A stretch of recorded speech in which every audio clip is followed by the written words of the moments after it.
तो दोस्तों, उड़ने की आशा सीरियल के आज के एपिसोड की शुरुआत में सचिन और साइली के मायके पहुंचते हैं।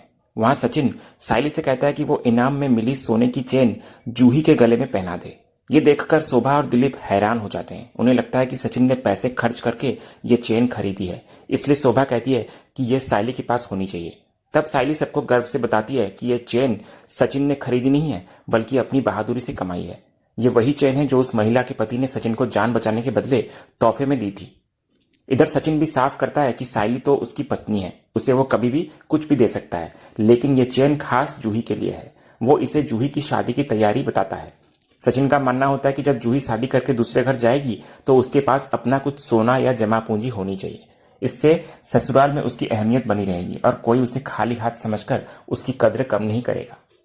इधर जब जूही संकोच करती है और चेन लेने से मना करती है तो सचिन उसको समझाता है कि ये सिर्फ तोहफा नहीं बल्कि उसकी जिम्मेदारी है। इसके बाद वो जूही को विश्वास दिलाता है कि वो उसके लिए सबसे बेहतरीन रिश्ता ढूंढ कर लाएगा और उसकी शादी धूमधाम से कराएगा। इसके बाद सचिन एक बड़े भाई की तरह अपना फर्ज निभाते हुए चेन जूही के पास रखवा देता है और वहां से निकल पड़ता है। एपिसोड के अगले हिस्से में रोशनी शकुंतला के घर पर अपनी घबराहट जाहिर करती है। उसे डर होता है कि अगर उनका प्लान उल्टा पड़ गया तो रेणुका का गुस्सा 7वें आसमान पर होगा, लेकिन शकुंतला उसको भरोसा दिलाती है कि स्वामी जी पति पत्नी को अलग करने की बात सुनकर सही फैसला ही लेंगे। तभी रोशनी बताती है कि उसने तेजस को भी प्लान के मुताबिक समझा दिया है। इसके बाद शकुंतला रेणुका को फोन लगाती है और झूठ बोलती है उसे कि स्वामी जी ने उसे और तेजस को तुरंत बुलाया है। इधर शकुंतला स्वामी जी के नाम पर एक अजीब शर्त रखती है कि रेणुका को हरे तोते रंग की साड़ी पहननी होगी और माथे पर विभूति और बड़ी लाल बिंदी लगाकर आना होगा। तो अंधविश्वास के चलते रेणुका बिना सवाल किए तैयार हो ही जाती है। अगले ही सीन में रेणुका उसी हरे रंग की साड़ी और अजीब मेकअप में सिर पर लंबा घूंघट ओढ़कर चुपचाप घर से निकलने की कोशिश करती है, लेकिन गेट पर ही सचिन और परेश उसे पकड़ लेते हैं। सचिन उसके हुलिये का मजाक उड़ाते हुए उसको अमेरिकी पोपट कहता है। आकाश और रिया भी वहां आ जाते हैं। इसके बाद रेणुका बार बार कह रही होती है कि कोई उसे हाथ न लगाए। तभी सचिन मजे लेते हुए परेश को उकसाता है कि आज 35 साल बाद उसको अपनी बाइकों का घूंघट उठाने का मौका मिला है, तो उसे ये शुभ काम कर ही देना चाहिए। तो परेश को भी शक होता है, इसलिए वो रेणुका के मना करने के बावजूद जबरदस्ती घूंघट उठा देता है। रेणुका का विभूति और लाल बिंदी वाला डरावना रूप देखकर परेश और बाकी घर वालों के होश ही उड़ जाते हैं। इसके बाद सचिन मौके का फायदा उठाकर परेश को चिढ़ाता है कि उसकी बाइको तो तोता बन गई है। वो मजाक उड़ाता है कि लगता है बाबा की बाइको तोता बनकर कहीं उड़ने की तैयारी में है। इसके बाद परेश को रेणुका का यह नाटक बिल्कुल पसंद नहीं आता। वो गुस्से में पूछता है कि ये क्या अजीब और गरीब हुलिया बना रखा है उसने, और वो ऐसे तोता बनकर कहां जा रही है। तो रेणुका चिढ़ जाती है और अपनी पोल खोलने के डर से झूठ बोल देती है। वो कहती है कि उसने तेजस की भलाई के लिए एक खास मन्नत मांगी है, इसलिए वो मंदिर जा रही है। तो परेश रेणुका को डांटते हुए समझाता है कि भगवान पर भरोसा करना अच्छी बात है, लेकिन ये सब ढोंग और अंधविश्वास है। तभी तेजस भी इधर माथे पर ढेर सारी विभूति लगाकर चोरी छिपे बाहर आता है, लेकिन जैसे वो देखता है कि सब बाहर खड़े हैं, वो वापस भागने की कोशिश करता है, लेकिन परेश के बुलाने पर पकड़ा जाता है। इसके बाद इधर रेणुका देखती है कि मामला बिगड़ रहा है, तो वो उल्टा घर वालों पर ही चिल्लाने लगती है कि वे लोग उसे और तेजस को जीने नहीं देते। फिर वो तेजस का हाथ पकड़कर जबरदस्ती वहां से ले जाती है और उनके इधर जाने के बाद सचिन परेश से कहता है कि बाबा की बाइक को 150 टक्का गोची है, उसी ने खजूर को इन जादू टोने और पंडितों के चक्कर में फंसा कर रखा है। इधर जैसे ही इसके बाद सब घर के अंदर जाने लगते हैं, साइली को जूही का रोते हुए फोन आता है। जूही बहुत घबराई हुई होती है और कहती है कि उससे अब और बर्दाश्त नहीं हो रहा है, सब खत्म होने वाला है। वो साइली से तुरंत मिलने की भीख मांगती है। तो इधर बहन की हालत सुनकर साइली तुरंत उससे मिलने के लिए निकल पड़ती है। अगले सीन में रेणुका, शकुंतला और तेजस स्वामी जी के पास पहुंचते हैं, जबकि रोशनी छुपकर वहीं पर सब कुछ देख रही होती है। इधर रेणुका घबराते हुए स्वामी जी से पूछती है कि उन्हें इतनी जल्दी और ऐसे हुलिये में क्यों बुलाया गया। जवाब में स्वामी जी सिर्फ उन पर भस्म फेंकते हैं। तभी स्वामी जी एक डरावना खुलासा करते हैं। वे कहते हैं कि ताबीज की प्रक्रिया में कोई गलती हो गई है, जिसका प्रकोप अब उल्टा पड़ेगा। वे रेणुका को डराते हुए कहते हैं कि इस गलती के कारण अब उसका मरणम योगम बन रहा है। तो शकुंतला रेणुका को इसका अर्थ समझाती है कि इसका मतलब मृत्यु है। इधर स्वामी जी आगे ऐलान करते हैं कि अब कोई ताबीज रेणुका की रक्षा नहीं कर सकता और उसकी मृत्यु निश्चित है। ये सुनकर रेणुका के होश उड़ जाते हैं। इधर रेणुका अपनी मृत्यु की बात सुनकर घबरा जाती है और उपाय पूछती है। तो स्वामी जी डराते हुए कहते हैं कि यमराज उसके दरवाजे पर खड़े हैं, लेकिन स्वामी जी एक राहत की बात भी बोलते हैं कि रेणुका के घर की बड़ी बहू हुई उसकी ढाल है। स्वामी जी दावा करते हैं कि जब तक रोशनी घर में है, रेणुका सुरक्षित है। जिस दिन रोशनी घर से गई, उसी दिन रेणुका की मृत्यु निश्चित है। यह सुनकर रेणुका हैरान रह जाती है। इसके बाद तेजस और शकुंतला इस नाटक में पूरा साथ देते हुए नजर आते हैं। तेजस बार बार पुष्टि करता है कि रोशनी का रहना ही रेणुका की जान बचा सकता है। फिर स्वामी जी इधर उपाय बताते हैं कि रेणुका को रोज रात लाल साड़ी पहननी होगी और ये सुनिश्चित करना होगा कि उसका बेटा और बहू हमेशा खुश और साथ रहें।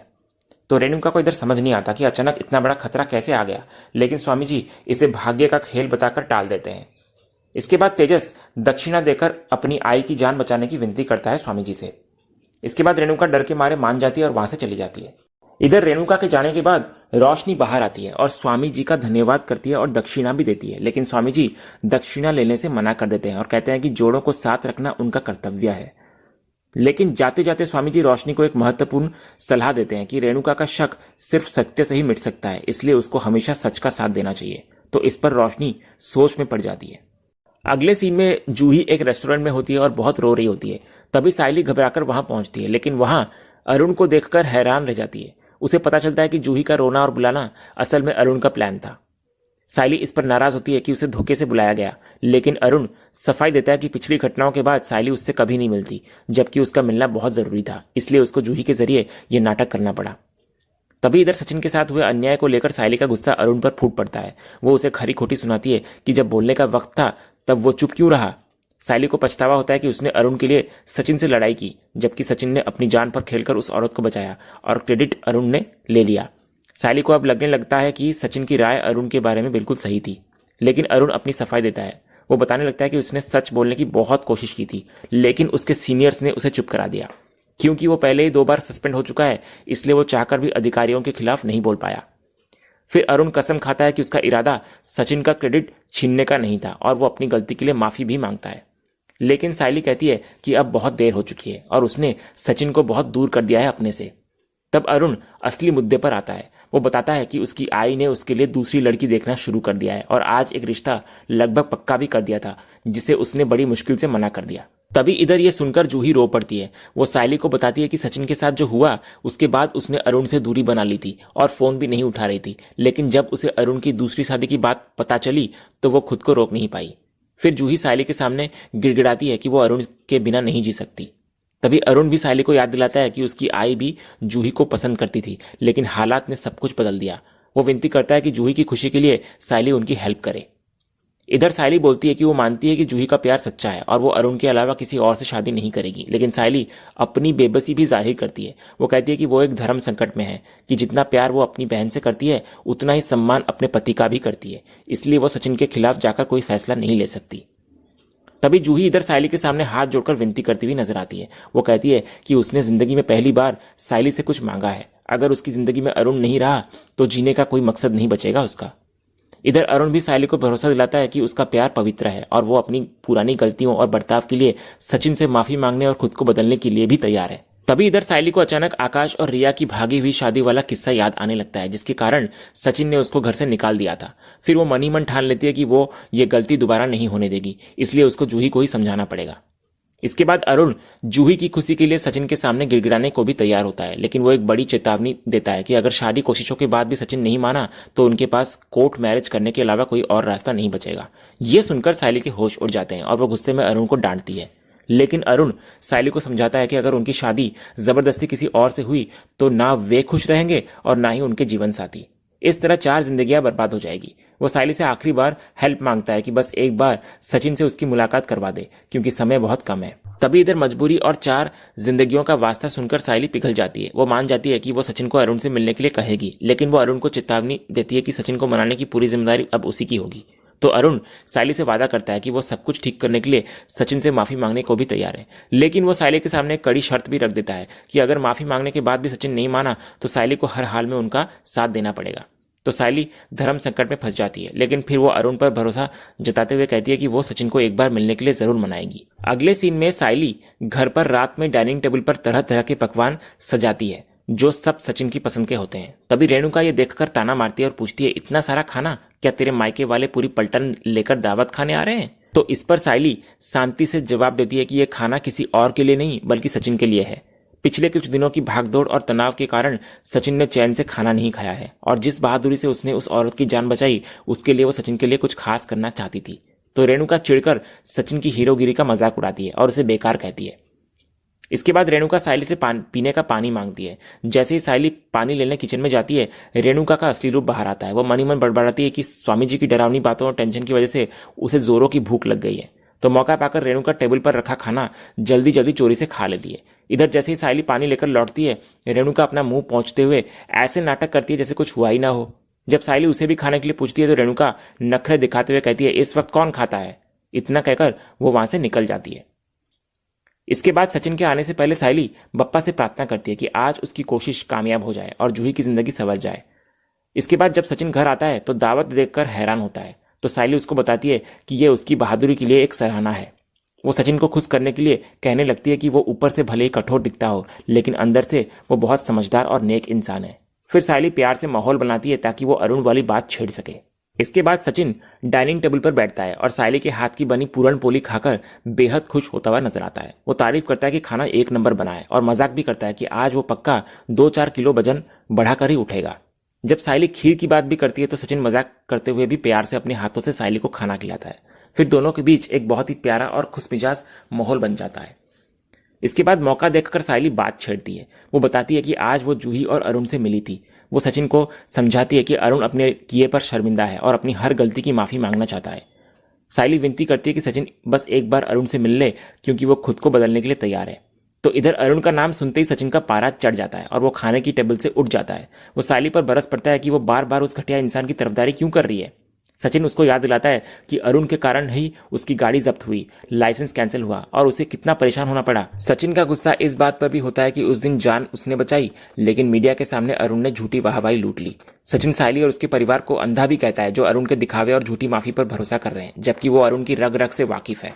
सचिन को लगता है कि पूरा परिवार एक तरफ है और वो दूसरी तरफ। तो तंग आकर वो मामला खत्म करने का फैसला करता है। वो फोन उठाकर शोभा को कॉल करने की कोशिश करता है ताकि कह सके कि वे लोग ये शादी कर लें, लेकिन आज से उसका उनसे कोई रिश्ता नहीं रहेगा। तो सायली घबराकर उसको रोक लेती है ऐसा करने से। तो सचिन फिर रुक जाता है, लेकिन सायली से सवाल भी करता है कि उसे अपने पति पर भरोसा है या नहीं। वो साफ कहता है कि अरुण एक नंबर का रंग बदलू और गिरगिट है जो वक्त के हिसाब से बदलता है। सचिन फिर कसम खाता है कि वो ये रिश्ता कभी नहीं होने देगा।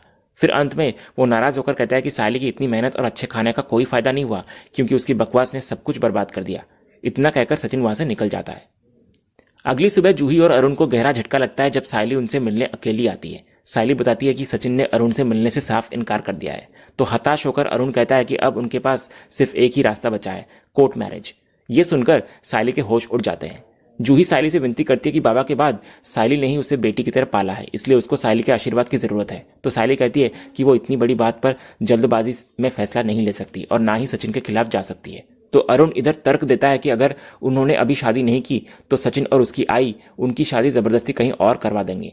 सायली को मनाने के लिए अरुण एक बीच का रास्ता भी निकालता है। वो वादा करता है कि यह शादी सिर्फ पेपर्स पर होगी। शादी के बाद भी जूही अपने घर रहेगी और अरुण अपने घर, जब तक कि परिवार वाले मान नहीं जाते। मानने के बाद ही वे धूमधाम से रस्में करेंगे।